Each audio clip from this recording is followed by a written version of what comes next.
Good morning everyone. Welcome lucky education point.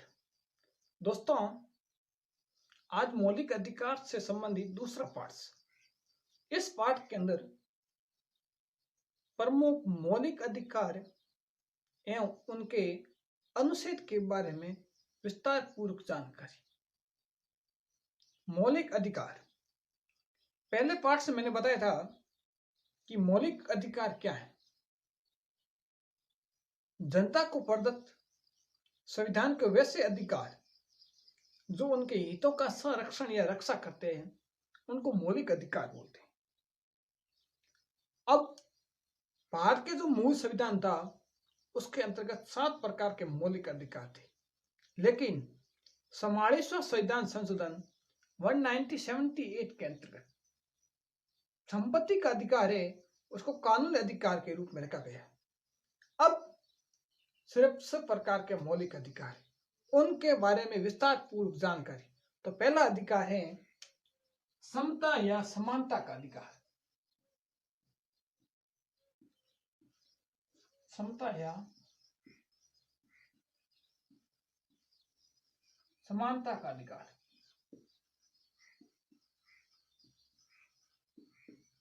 अनुच्छेद 17 से 18। समता का अधिकार अनुच्छेद 17 से लेकर अनुच्छेद 18 तक वर्णन है। अब हम इनकी विस्तार पूर्वक जानकारी। अनुच्छेद 17 के अंतर्गत, अनुच्छेद 17 इसके अंतर्गत विधि के समक्ष समानता, विधि के समक्ष समानता। इसका मतलब यह है कि, या इसका अर्थ है कि राज्य सभी व्यक्तियों के लिए एक समान कानून बनाएगी। यानी कि विधि के समक्ष समानता के अंतर्गत यह बात की गई है कि राज्य सभी व्यक्तियों के लिए एक समान कानून बनेगा तथा उन पर एक समान ही लागू करेगा। किसी के ऊपर या किसी के प्रति पर्सनल कानून लागू नहीं होगा, सभी के लिए एक समान। ये बात अनुच्छेद 17 के अंतर्गत कही गई है। अनुच्छेद 15,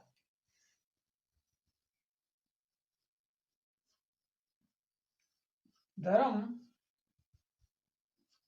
या जाति, लिंग के आधार पर भेदभाव निषेध। धर्म या जाति या लिंग के आधार पर भेदभाव निषेध। कोई किसी प्रकार का भेदभाव नहीं। धर्म के आधार पर या जाति के आधार पर या लिंग के आधार पर किसी भी प्रकार का भेदभाव नहीं किया जाएगा।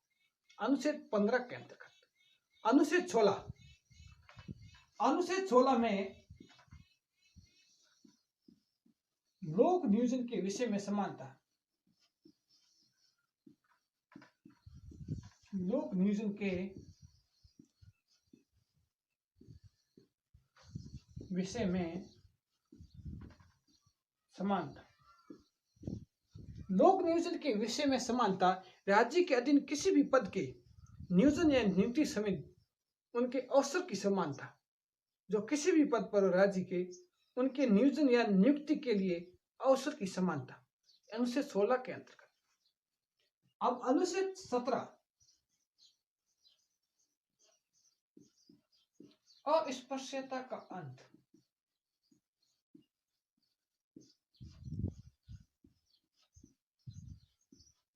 अंत यानी कि छुआछूत का अंत, अस्पृश्यता का अंत। अनुच्छेद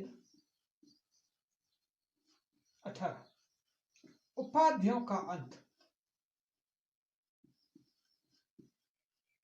उपाधियों का अंत।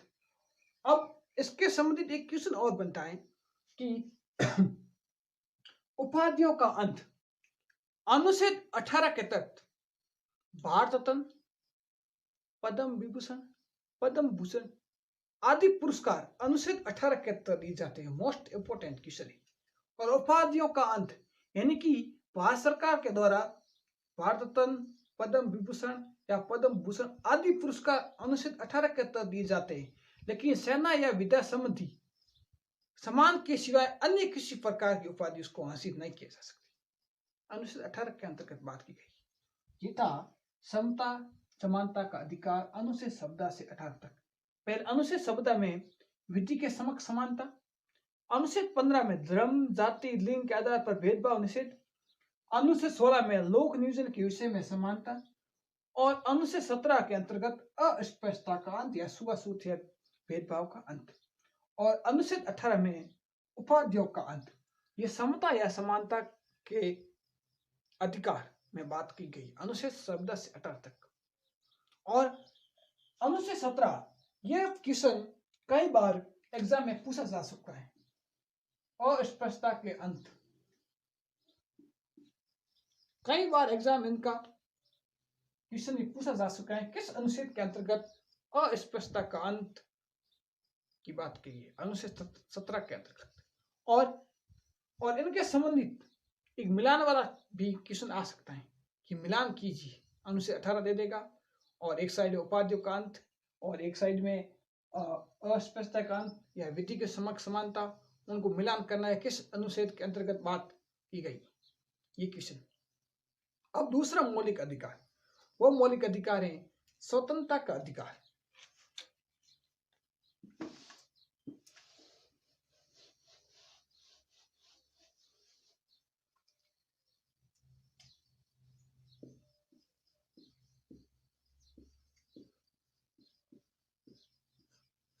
स्वतंत्रता का अधिकार, अनुच्छेद 19 से 22 तक। अनुच्छेद 19 से 22 तक स्वतंत्रता के अधिकार का वर्णन है। अब पहले मैंने बताया था कि मूल संविधान के अंतर्गत 7 प्रकार के मौलिक अधिकार थे, लेकिन इस स्वतंत्रता के अधिकार में 7 तरह का उल्लेख था। लेकिन अब 6 प्रकार की स्वतंत्रता का वर्णन है। और 6 तरह की स्वतंत्रता कौन कौन सी? अनुच्छेद 19(a) के अंतर्गत, अनुच्छेद 19 में 6 प्रकार की स्वतंत्रता का वर्णन है। अनुच्छेद 19(a) के अंतर्गत बोलने की स्वतंत्रता, अनुच्छेद 19(a) बोलने की स्वतंत्रता।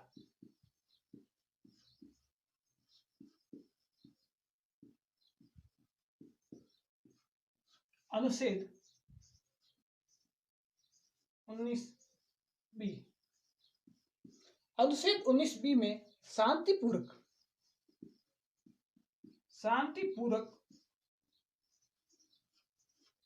बिना हथियार, शांतिपूर्वक तरीके से बिना हथियार या हथियारों एकत्रित होने या सभा करने की स्वतंत्रता, सभा करने की स्वतंत्रता। अनुच्छेद 19(b) के अंतर्गत ये बात की गई कि आप शांतिपूर्वक तरीके से बिना हथियार आप कहीं भी एकत्रित हो सकते हो या सभा करने का आपकी स्वतंत्रता है, आपका अधिकार, आपको हक है। अनुच्छेद 19(b) के अंतर्गत बात की गई। अनुच्छेद 19(c), अनुच्छेद 19(c) के अंतर्गत संघ बनाने की स्वतंत्रता, संघ बनाने की स्वतंत्रता, ये अनुच्छेद 19(c) के अंतर्गत बात की गई। अनुच्छेद 19(d), अनुच्छेद 19(d), इसके अंतर्गत देश के किसी भी क्षेत्र में आवागमन करने की स्वतंत्रता, देश के किसी भी क्षेत्र में, देश के किसी भी क्षेत्र में आवागमन करने की स्वतंत्रता। आप किसी भी देश के क्षेत्र में आवागमन कर सकते हो, यह आपको स्वतंत्रता अनुच्छेद 19(d) के अंतर्गत बात की गई। और अनुच्छेद 19(e) के अंतर्गत, अनुच्छेद 19(e) के अंतर्गत, इसके अंतर्गत आप देश के किसी भी क्षेत्र में बसने, ठहरने या रुकने की स्वतंत्रता, आप किसी भी क्षेत्र में देश के ठहर सकते हो या निवास करने की स्वतंत्रता, देश के किसी भी क्षेत्र में निवास करने की स्वतंत्रता, निवास करने की स्वतंत्रता। इसका एक अपवाद भी था, जम्मू कश्मीर इसका एक अपवाद था। और अनुच्छेद 19G के अंतर्गत, इसके अंतर्गत कोई भी व्यापार, आप कोई भी या किसी प्रकार का व्यापार कर सकते हो जीविका चलाने के लिए, अपना जीवन यापन करने के लिए आप किसी भी का व्यापार, किसी भी तरह का व्यापार कर सकते हो जीवन यापन करने के लिए। यह अनुच्छेद 19G के अंतर्गत बात की गई। व्यापार, कौन सा व्यापार करना? किसी भी, यानी कोई भी व्यापार, कोई भी जीविका चलाने के लिए या जीवन यापन करने के लिए।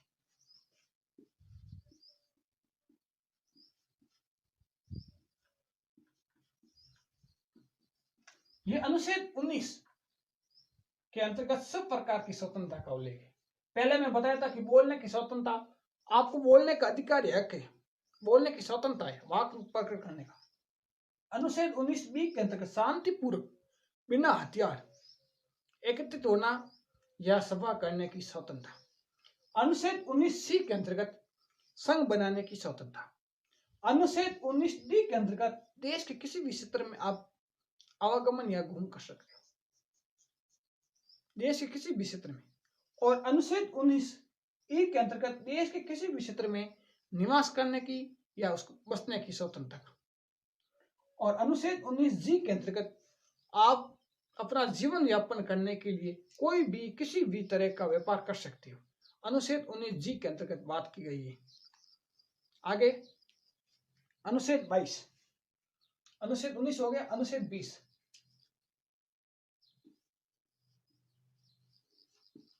अनुच्छेद 20, अनुच्छेद 20 में दोष सिद्धि के संबंध में संरक्षण। कौन सा दोष? अपराधी के लिए जो दोष किया गया उस सिद्धि के संबंध में संरक्षण।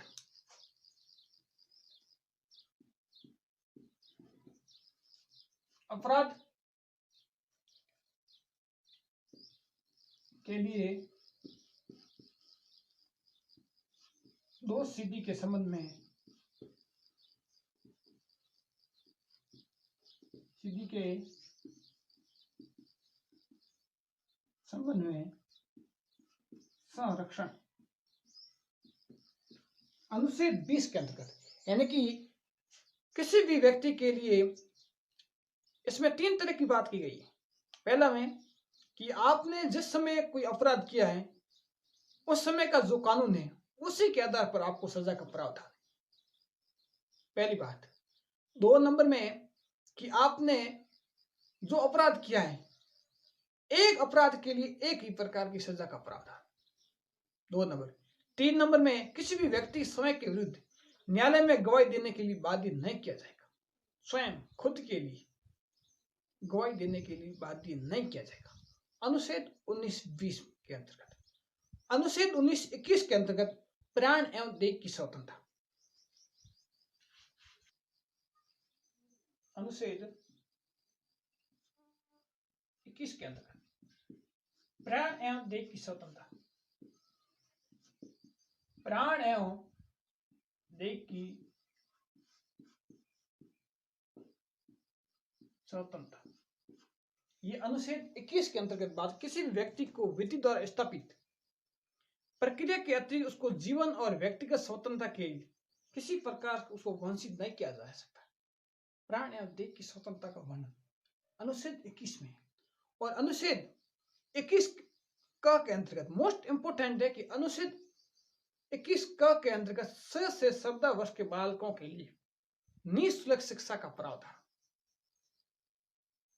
6 वर्ष से लेकर 17 वर्ष तक बालकों के लिए निःशुल्क शिक्षा का प्रावधान किस अनुच्छेद के अंतर्गत है? तो इसका आंसर होगा अनुच्छेद 21 के अंतर्गत। और वह संविधान संशोधन था 86वां संविधान संशोधन 2002 के अंतर्गत। ये बात कही गई कि 6 वर्ष से लेकर 17 वर्ष तक के बालकों के लिए निःशुल्क शिक्षा, यानी कि फ्री में शिक्षा, यह अनुच्छेद 21 के अंतर्गत बात की गई। अब अनुच्छेद 22 कुछ दशाओं में गिरफ्तारी और निरोध में संरक्षण। अनुच्छेद 22 कुछ दशाओं में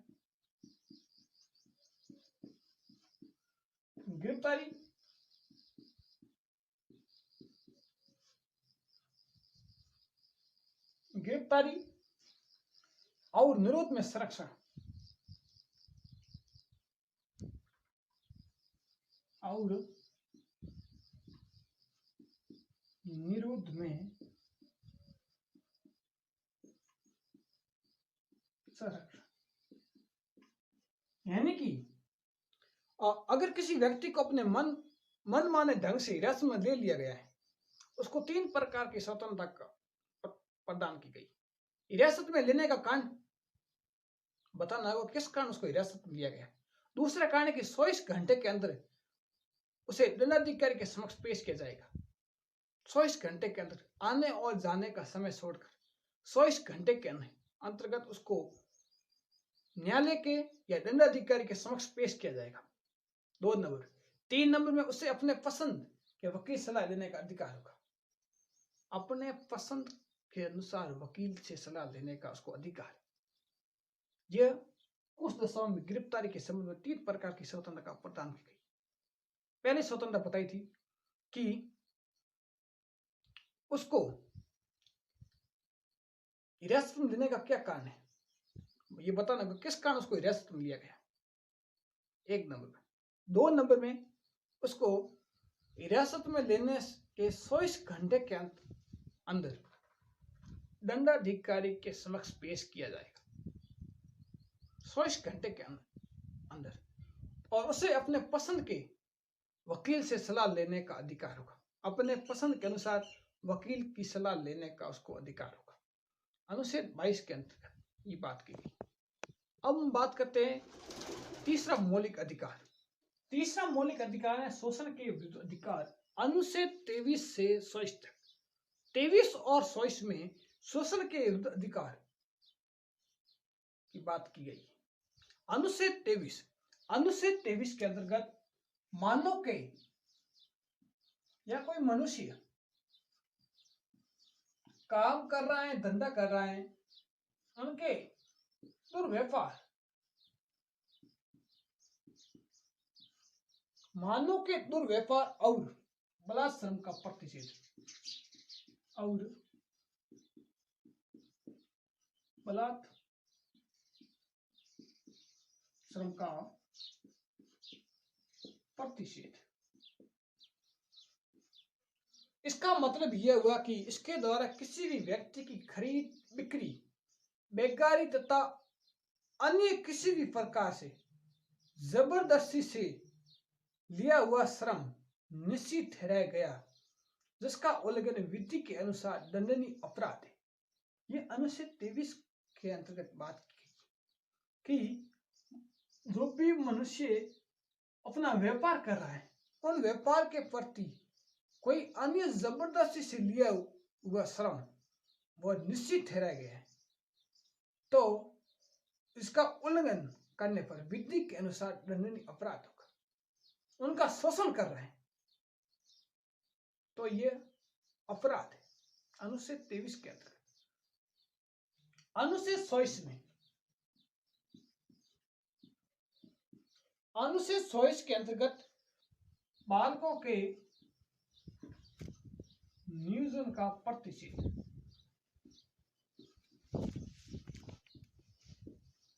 इसका आशय यह है कि